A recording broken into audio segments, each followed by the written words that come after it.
O tipo de escoliose, a gente tem a escoliose torácica. Como é que a gente identifica uma escoliose?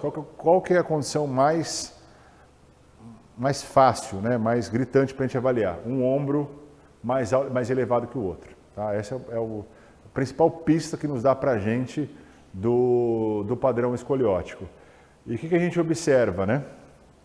Observa, por exemplo, eu tenho escoliose, tá? E aí eu tenho, como eu falei para vocês, o ombro direito mais elevado. Daí eu estive no Rio de Janeiro recentemente, ganhei uma camiseta, Rio de Janeiro, tá?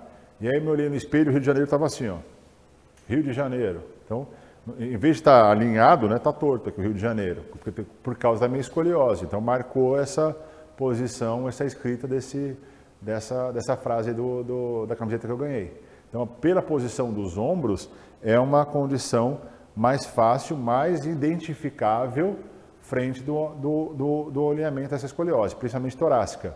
O lado que o ombro está mais alto é o lado convexo. Tá?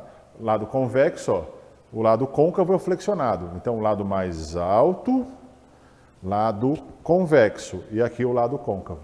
Tá? Isso na escoliose torácica. Quando eu vejo uma escoliose lombar, aí que ferra, é o contrário. Então, o lado da pelve mais alto é o lado de flexão. Então, assim, ó, flexionei a coluna aqui, ó, elevei a perna. Flexionei a coluna, elevei a perna. Elevei essa pelve aqui, né? Cristilíaca está mais alta, esse lado está em flexão. Então, esse lado é o lado côncavo. Então, o indivíduo que tem uma escoliose em S, ela tem o quadril mais elevado de um lado e o ombro mais elevado do mesmo lado. Então, ela tem um lado côncavo e um lado convexo. O lado côncavo mais elevado, lado convexo mais elevado. E aqui eu tenho esse lado convexo, que é o mais baixo contralateral, e o lado côncavo mais baixo, que é o lado contralateral. Tá? Isso caracteriza a escoliose em S. E aí, quando eu tenho uma escoliose, por exemplo, lombotorácica, eu tenho um C único, né? Eu tenho o quadril mais elevado de um lado e o ombro mais deprimido do mesmo lado. E aí o braço desse lado fica o quê? Ó? Mais distante do corpo. E essa distância é chamada de triângulo de Thales, que é o clássico, né? E aí a minha mão está mais caída desse lado também. Então eu vejo essas diferenças, tá? Essas identificações frente à questão da escoliose. Sinal da escoliose, que identifica ombro mais alto que o outro, consequentemente, né? Escápula mais elevada. Muito difícil um indivíduo que não tenha alguma alteração escapular frente a uma escoliose torácica, porque você muda a posição de melhor acoplação da escápula contra o tórax. O que mais? Espaço, o triângulo de Thales, né? Lado côncavo, mais afastado o corpo do braço. Quadril mais alto que o outro. Vínculos na pele, né? O que é isso aqui, ó? Ó, o lado côncavo, está em flexão, daí você apertou a gordurinha do lado, o excesso de pele aqui, né?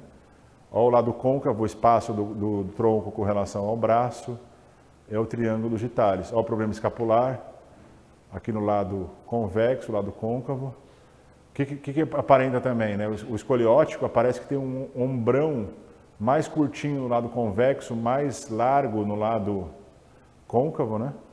Não adianta assim, ter uma diferença de ombro, não, eu vou fazer trapézio unilateral. Não, o problema não está no trapézio, não é local. O problema não está na escápula aqui.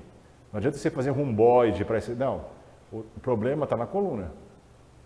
Então, se eu melhoro o posicionamento da coluna, consequentemente eu melhoro o posicionamento escapular e coloco esse músculo num maior padrão de eficiência para exercer a sua função. Tá? O que é importante na escoliose? Fazer a avaliação de discrepância de membros. Isso para tudo, tá? Porque às vezes o indivíduo tem uma perna maior que a outra, às vezes tem uma diferença anatômica de comprimento de fêmur, de tíbia, que pode alterar o posicionamento pélvico da coluna, e aí o problema é decorrente do membro inferior e não da coluna. Lembrando que a escoliose é um desvio da coluna. E na verdade, a escoliose, até 10 graus de desvio da coluna no COB, não é uma escoliose, é só um desvio lateral que é aceitável, tá? Um padrão que geralmente pode se aceitar. A partir de 10 graus é que começa a classificação de escoliose. olha o COB, né? Ó, até 10 graus, 7 graus, esse é um aparelho chamado escoliômetro, até 7 graus no escoliômetro está relacionado a 10 graus do COB, que seria normal ali, né? Isso no teste põe a coluna aqui naquele teste de Adams, né? Teste dedo solo. O teste de Adams é um teste diferencial para quê? Para diferenciar a escoliose estruturada de escoliose funcional. Porque a escoliose estruturada, ela tem um grau rotacional muito grande, tá? Então, quando eu faço a escoliose funcional, geralmente é um lado mais de flexão do que o outro. E quando eu faço o teste dedo solo, a coluna tende a se alinhar. Como o estrutural eu tenho um componente rotacional, quando eu vou inclinar o corpo, esse componente rotacional ele fica rígido, ele não é flexível. Então, causa o quê? A exacerbação, que é o sinal da gibosidade, que mostra esse componente. Eu inclino o tronco para frente, mas com a vértebra rodada. Então fica evidente o quê? A gibosidade, principalmente no lado no lado convexo da escoliose. E aqui por quê? Por causa que tem rotação, e como eu desço rotacionado, as costelas ficam evidentes aqui no tórax, formando a giba, né? Ou a gibosidade, evidenciado mais uma vez quem? O lado convexo. Eu inclino para o lado côncavo, o lado convexo fica evidente a posição das costelas aqui. Olha lá, novamente aqui, ó. Olha aqui a gibosidade no teste, porque ela inclina com o lado de flexão. Aqui eu estou fazendo o mesmo teste usando o inclinômetro, né? Esse é o escoliômetro, né? Que é um inclinômetro digital, medidor de nível, para ver essas oscilações, né? Mais que 7 graus, quanto mais estaria relacionado a graus maiores ali de rotação da minha coluna vertebral. E aqui eu fui sentado para quê? Porque para tirar possíveis influências de discrepância de membro inferior. Tá? Por isso que é interessante fazer essa medida inicial. Olha que interessante, ó, até 7 graus, 0 a 10 graus no COB, que equivale a 7 graus no escoliômetro, é um desvio lateral da coluna. Apenas uma observação. Isso no processo da criança, tá, pessoal? De 10 a 25 graus já é indicado exercícios corretivos, 25 a 45 graus exercícios corretivos e uso de colete corretivo até 24 horas. Você faz exercício com colete, sem colete e números maiores ali são indicados para casos de cirurgia. Isso também tem um fator de progressão da escoliose, tá? Por isso que é interessante observar esse fator de progressão frente ao quadro que a pessoa, o grau que a pessoa tem dessa medida da escoliose. A gente observa também a escala de Risser. Desculpa, o que é isso? Na verdade, é o grau de consolidação do osso ilíaco, que é medido qual quarto que a pessoa fechou, né? Fechamento da epífise óssea. Quanto mais fechado esse Risser, mais o indivíduo está próximo à cessação, né, ao interrompimento da fase de crescimento, tá? Que é o Risser, as escalas de Risser, tá? Risser 5 aqui, ó, praticamente todo consolidado, né, a epífise óssea. E aí a pessoa faz o quê? Ela não cresce mais. Então tem o fator de crescimento da escoliose, né, quanto maior o Risser, maior a chance do quê? De a pessoa estar próximo à interrupção do crescimento ósseo. Ela não cresce mais. A gente tem a idade cronológica, que as meninas costumam crescer até os 16 anos, os meninos até os 17. Mas isso tem um fator individual mais específico que a gente dá para ver para a imagem, pela análise do Risser. E quanto menor o Risser, quanto menor a idade, quanto maior o grau do desvio postural que a pessoa apresenta na coluna, maior a chance, maior a chance de consolidar, maior a chance de exacerbar mais, de aumentar mais.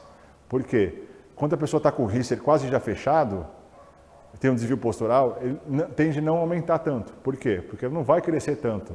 Tá? O fator de crescimento é exponenciado Quanto menor a idade, menor o Risser, e se a pessoa já tiver uma curvatura acentuada, tem um risco dessa alteração se acentuar ainda mais. Tá? Então, por isso que é interessante a necessidade da verificação precoce.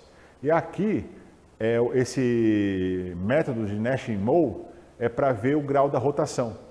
Quanto maior o grau de rotação, ele faz a verificação do alinhamento dos pedículos vertebrais. Quanto maior o grau de rotação, maior a consolidação da escoliose estrutural, que tem esse padrão rotacional bem evidenciado nesse contexto. Tá? Então, são exames de imagens para verificar crescimento, para verificar grau de rotação vertebral e o próprio COB para ver essa angulação. O teste de dedo solo é um exame físico para triagem, né? É o principal teste que a gente faz para ver, opa, peraí, está um desnível muito grande, né, da coluna vertebral que a pessoa está fazendo. Será que é uma diferença de membro? Talvez uma diferença de membro pode ser corrigida com uma palmilha. É uma alteração da coluna, aí tem que fazer exames, né, mais direcionados, principalmente esses exames aí da escala de Risser e também do método de Nash e Moe. Olha aqui uma menina com escoliose, olha esse lado direito dela aqui, ó, flexionado, ó, olha esse quadril aqui, ó, olha esse ombro mais elevado desse lado também. Olha o exame do lado direito mais elevado, né? Quando a gente pega na radiografia, ó, a gente observa, então aqui, lado direito mais alto, lado direito mais alto. Quando a gente observa na radiografia, o direito, ó, flexões, né? O lado côncavo aqui no quadril e convexo aqui no exame de imagem no raio-x da escoliose da menina. Olha o exame de retificação, olha a giba dela aqui, ó, para evidenciar o exame físico com o exame funcional.